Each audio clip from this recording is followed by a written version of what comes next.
Alright guys, I'm just doing this super short, quick video to help you guys be prepared for tomorrow's test. The test is not necessarily all multiple choice. Some of it is like more than one response. So here's an example of one of the types of questions that you're going to see. We give you a cubic polynomial, and that cubic polynomial has a factor of x minus 3. It says, given that x minus 3 is a factor of the above polynomial, identify the other factors.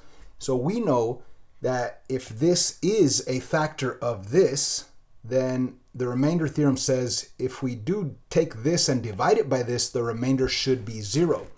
So they're telling us that x minus 3 is a factor. So if I do divide that long cubic polynomial by x minus 3, it should give me 0 as a remainder. Let's do that. So I am not going to use long division. I'm going to use synthetic division. And what belongs inside this box? The opposite of what you see here. Because if you were to set that x minus 3 equal to 0, then it would be x equals 3. So we're plugging in a 3. Then we take all the coefficients, 1, negative 14, and 24. Oh yeah, by the way, make sure that you have every power represented. Power of 3, power of 2, power of 1, and constant. So yes, there's nothing missing. Let's say you had no x. Let's say it was x to the third minus x squared plus 24. You would have to fill in the spot with a 0 when you make your list right here. Okay, so let's make the list. We have 1 on the x to the third. We have negative 1 on the x squared. We have negative 14 on the x, and we have positive 24 as a constant. Synthetic division here, guys. As you come down, you add 1 plus nothing is 1. When you go up, you multiply. 3 times 1 is 3. As you go down, you combine. Negative 1 plus 3 is 2. As you go up, you multiply. 3 times 2 is positive 6. As you go down, you combine. Negative 14 and positive 6 is negative 8. As you go up, you multiply. Negative 3 times negative 8 is negative 24. And as you could see, the remainder is 0. But we already knew that, because if this is a factor of this, then the remainder is 0. So we already knew that. Why would I do this? Because these numbers down here give us the depressed polynomial, right?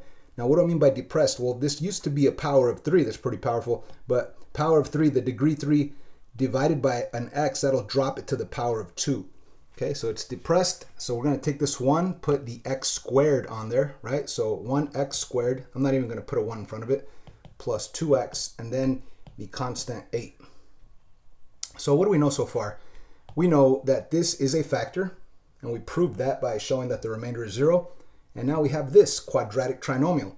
So this quadratic trinomial, you got to ask yourself, could I continue to factor it? And it is a quadratic trinomial with the a value of 1 and the c value of negative 8. So you could think, what times what is negative 8? That if you combine together is the middle value 2. So that would be x. What times what is negative 8? That if you combine together is positive 2. That would be a positive 4 times negative 2. That'll give you a negative 8. And if you do combine it, it does give you a positive 2. So don't forget about this guy that was out there. Bring that down. You have x minus 3 times x plus 4 times x minus 2. If you were to actually multiply all of these binomials and combine all the like terms, you will get the above cubic polynomial. But that's if we were in class and I asked you to show your work and show it completely factored. This is what you would write. However, right here I'm just giving you multiple choice options. So is x plus 3 one of these factors? Absolutely not. So scratch it out or don't select it. X plus 4, yes, that's definitely an answer. X minus 2, that's definitely an answer. X plus 1 is not. X plus 2 is not. So you would circle those two answers, right? So you might have all of them, all 3 of them right here. You might have just one of them, right? Or you might have option E that says none of these, and it's actually none of those. So you need to know how to do this process. I hope this helps.